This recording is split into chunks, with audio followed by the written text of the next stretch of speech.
Time for Q&A, so please make sure to drop your questions throughout the session into the chat below and unmute yourself and turn on your video to ask Kerry live during the Q&A portion. Kerry, take it away. Well, thanks for having me today. I really appreciate it. Just a little background on myself. Kerry Hudson, I'm coming to you from Denver, Colorado. I spent the last 15 plus years in SaaS sales, building high-performing sales organizations.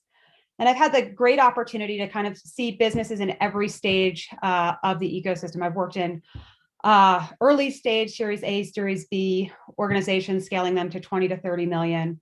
And then PE-backed organizations, taking them from 70 to 300 million, and everything in between. And what this has been able or afforded me the opportunity to do and experience is really to see what it takes to drive a high-performing sales organization. And over a lot of successes, but plenty of mistakes, I've really learned that there's 4 key themes to developing an organization that's going to help your business deliver on your revenue goals. And it really is 4 big buckets. It's the people, it's the culture, it's the process, and really understanding the key KPIs to drive your organization and know when to put fuel on or gasoline on the fire, or when to really take a step back and analyze where, what's going right and where are the challenges so you can really effectively make the tweaks to your business. But for me, where I'm always going to over-index on is the people side. And you can have great products, you can have amazing processes, but it's really the people that's going to make the difference for an organization.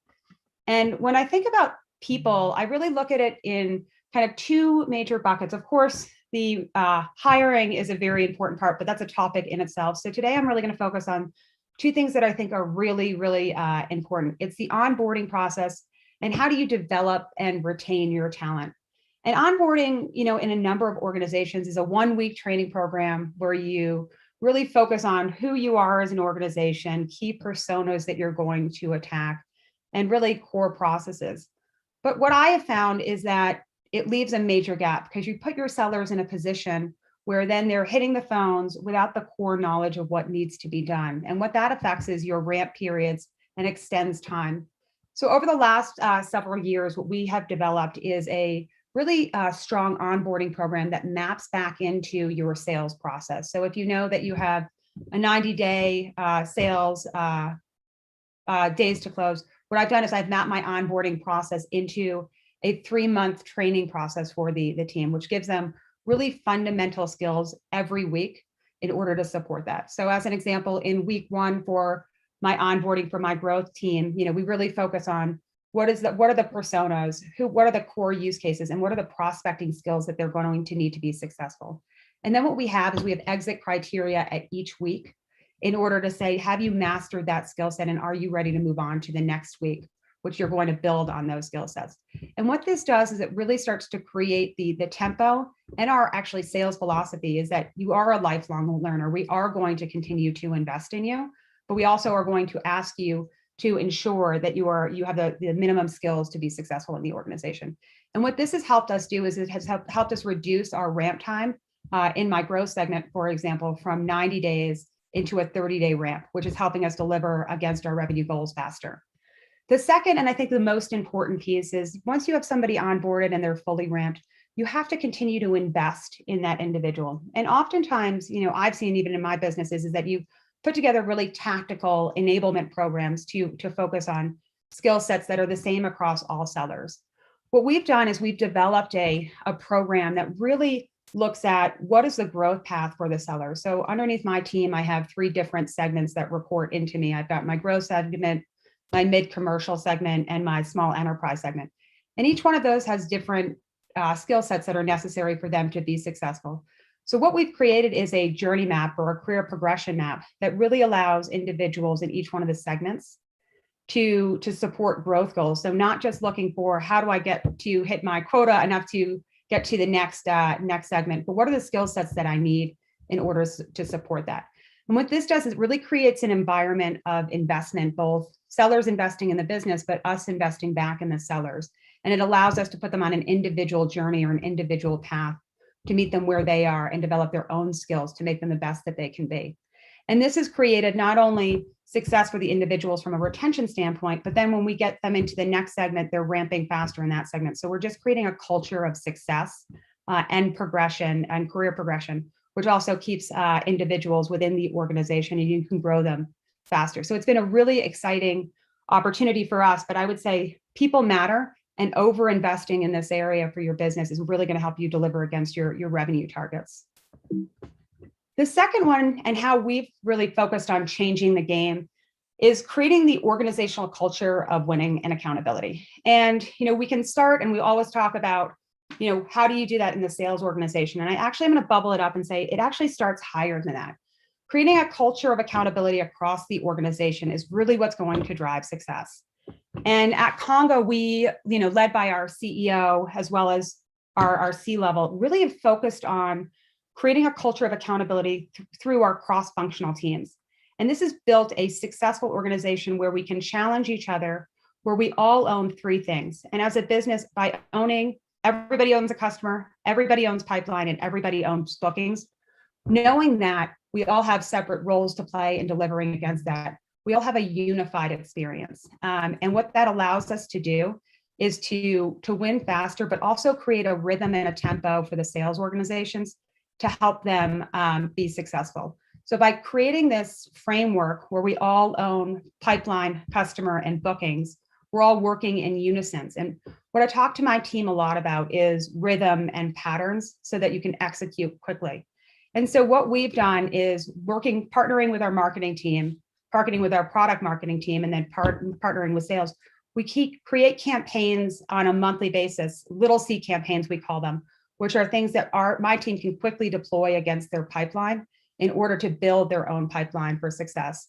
I also have to say that I am fortunate working for an organization that has a product that can spit out reports very quickly, so I can easily see and create accountability with my organization. So my team on a weekly basis gets a report that shows them what was their pipe create, or how many meetings do they have, what is their pipe creation, and how are they tracking against their quota, so that we can easily create that tempo and that pattern of success, week over week and then month over month. But more importantly, it creates this culture of winning and winning together. And when we really figured out that we had success, I'm going to have to go back to Q4 of last, or I guess it's 2 years ago now, when we were sitting on the floor in the office in Broomfield, and we were waiting for, we had just hit our number as a business, but we had one individual who was 24K away from club. And instead of all of the reps who had already hit their number leaving and saying, hey, we're here, we're gone, we've hit our objectives, the entire team stayed. The marketing team came over, the support team came over and rallied behind this one individual who was trying to get to club. And they stayed with him till 6 o'clock at night and said, we're here for you. We're going to wait for this deal to come in. And when it came in at 6 o'clock at night, you would have thought that we closed the biggest deal in company history. It was a small 24K deal, but it was because we won together and we knew how important it was to that individual. And it really talks about creating a culture, not just in sales, but across the organization, that if you own these numbers together and if you win together, you're going to create something really special and everybody's going to drive in the same direction. And it's really important for hitting your revenue targets to have all teams rallying behind the same goals.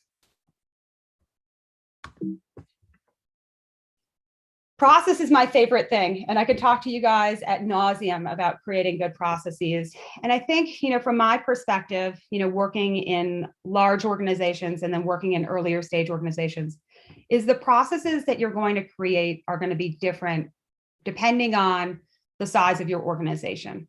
But if you follow the 3 C's in a sales organization to really drive to this, you're going to find success. And the 3 C's are customer first, company, and compensation. And why I put them in that order is it really allows you to, as you're thinking through and defining your processes, if you always have a customer-centric approach, you're going to be creating processes that's going to make you easy to do business with. And, as any sales leader knows, that people don't buy product, they buy people. And so by creating processes and making yourself as a business easy to do business with, you're going to win more deals, deliver better numbers, and frankly, then have an opportunity to upsell, cross-sell your existing customer base. So it's a framework that we use and we really find to be really effective and successful within the organization. The next is really focusing on creating touch points in your funnel to support not only your existing business, but also your new business, and giving us sellers a framework to work against. And by doing this and focusing on the customer, the company, and and your commissions, you're going to create an environment where sales can be successful, the business is going to be successful, and the customer is going to be successful. And I think a strong kind of story or narrative around this was last year. I'm sure, like our business and like many businesses, there were challenges with COVID.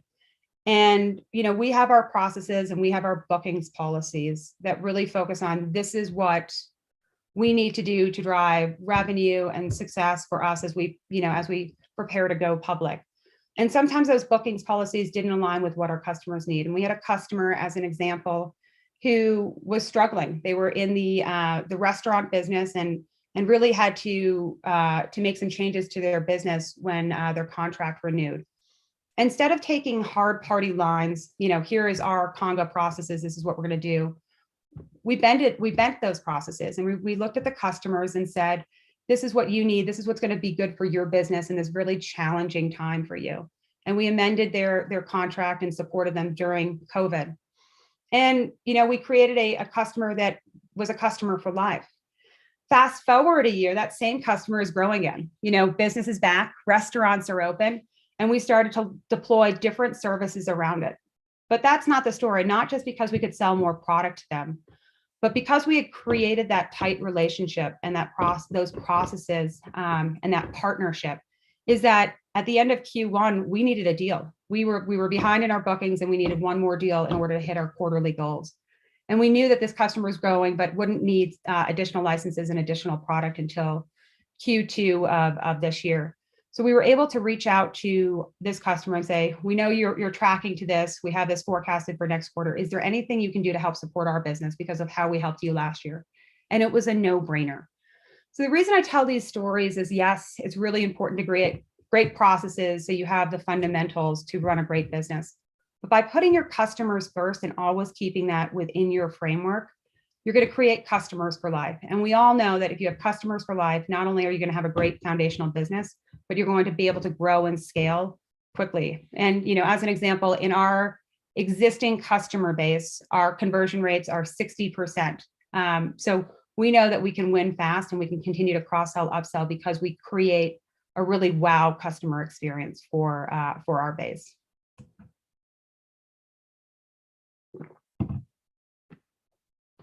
And how do you win faster? And this is probably the fundamentals. And I would say that the people side and the fundamentals, the reporting side, are really where businesses have to over-index on. Because if you have those two cornerstones or those two bookends, you're really going to be able to own and understand your business. So as we look at our sales organizations, we really focus on a couple of really important key KPIs. We look at, how many SQLs are there, how many are converting to SAO, and then we look at the conversion rates within the funnel at each one of the stages to understand where we're winning and losing. And then you have your win rates, your ADS, and then you have your days to close. And by understanding those KPIs and making sure across the business with my marketing partners, with my sales, my sales organization, but also with my CS organization, understanding those metrics and having a firm understanding is really going to help us understand where we need to add fuel and where we need to kind of pull back and really overanalyze that. And right now, as I mentioned, how is that manifesting itself in my business today? Because we have, dialed in metrics and we're aligned to these goals, what we were able to do just in my QBRs this week was we were able to look and say, look at this one segment. ADS is high, conversions are world-class. We've got great pipeline, and we have capacity within the sales organization. Let's go add more pipeline. Let's go build programs, build campaigns so we can add more to this organization because it's ready to scale. Now, on the flip side, I have another team that, although they're doing well, their in funnel conversion rates aren't as high as we'd like to see them. And really what we're seeing is in stage 1 to stage 3, we're losing too much pipeline, which really leads to a qualification criteria question. So because we have the mechanics in place to say red, yellow, green, where should we start? Where should we start? Where should we stop? Where should we continue? We're able to look at that one segment and say, this is where we need to dip in or dive in rather. And how do you do that as a sales organization? It's not just sales. As I told you before, because we've locked hands and said we all own this experience, we've got marketing, we've got product, and we've got sales coming together cross-functionally to say, what are these challenges? Why are we seeing this dip? Is this a product issue? Is it a sales motion issue? Is it a use case issue? And we're, as a team, coming together to solve it. And because we have the metrics and the KPIs in order to really understand those challenges, we're able to dive in quickly, understand and execute, and really be agile in our business. And that's really going to help us drive revenue, also stop things that are not working successfully. And so if I had to say anything regarding analyzing your business, is spend the time to put the infrastructure in place in order to support this. And when you kind of tie it all together, these four things really change the way that you're going to look at your business. I'm not going to say that they're easy. These are things that take time and you can always push them to the side. But I would say in my experience, when I push these to the side, we are not able to run as fast and really to scale the business and see the revenue numbers that we need to see, because you're missing either on the people and the enablement side, getting them up, ramped, and then be able to scale them quickly, or you haven't created a culture where you've got this growth mindset and wanting to win quickly, win together, and execute in a fun way. So what I would say, in my organizations is that when I come into an organization, I evaluate these four priorities. I stack rank them. Where do we stand? What do we have? And how do we create a framework to put this together in rapid succession in order to support our growth? With that, I'll turn it over to some questions.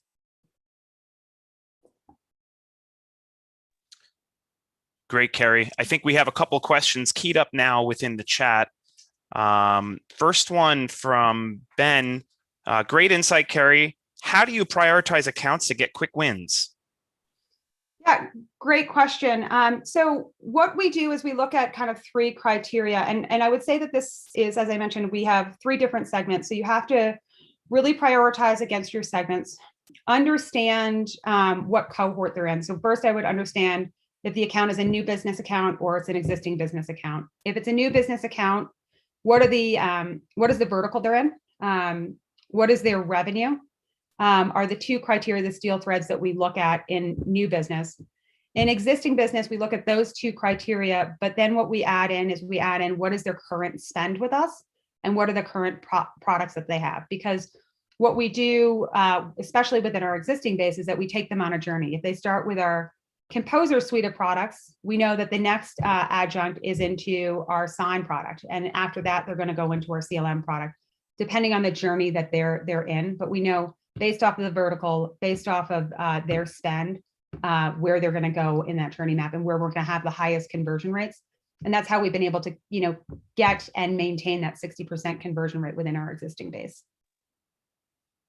That's fantastic. I have another one here from Julia. Love the focus on processes. Quick question. How can I accelerate deal cycles for my sales team when they hit bottlenecks from legal, et cetera, et cetera? That's a great question, Julia. When I look at that, that really comes down to processes and locking hands. So I think I'm going to read the question as, is it internal bottlenecks? And so when I look at the internal bottlenecks, that's where as sales leaders and business partners, you need to look at your processes and understand, are these things that are necessary for compliance or for business reasons, or are these just old antiquated processes that we need to work through?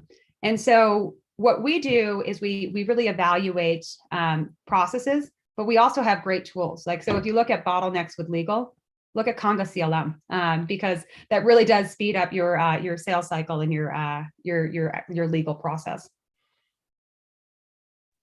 Excellent. And I think we have time for one more from Susie. Trends on top areas for revenue expansion for major accounts, i.e. existing enterprise accounts? Yeah, so where we're seeing our greatest expansion opportunity, and it's going to be specific to your verticals. I think in our industry right now, it is vertical specific. So we're seeing high tech, fins, and HLS. really moving fast and quickly within their spend. There's a lot of digital transformation that's going on within these segments right now. So I would look at those opportunities. I would also look at where you sit within your organization and what is their prioritization. So, here at Conga, we've created a maturity model that we're able to map back into. So we take that to the highest converting verticals and we really focus our teams there. So what I do with my organizations is really say, what is the mainstream, what is the line, and really try to block out kind of the outliers, meaning if there are verticals that are not right in our mainstream, using those and only taking those opportunities opportunistically, opposed to focusing my team on them. So we really try to keep everybody laser focused on what they're trying to achieve. Awesome. Kerry, what an insightful session. Thank you so much for that. We have a lot more great content coming today. So see you all in the next session.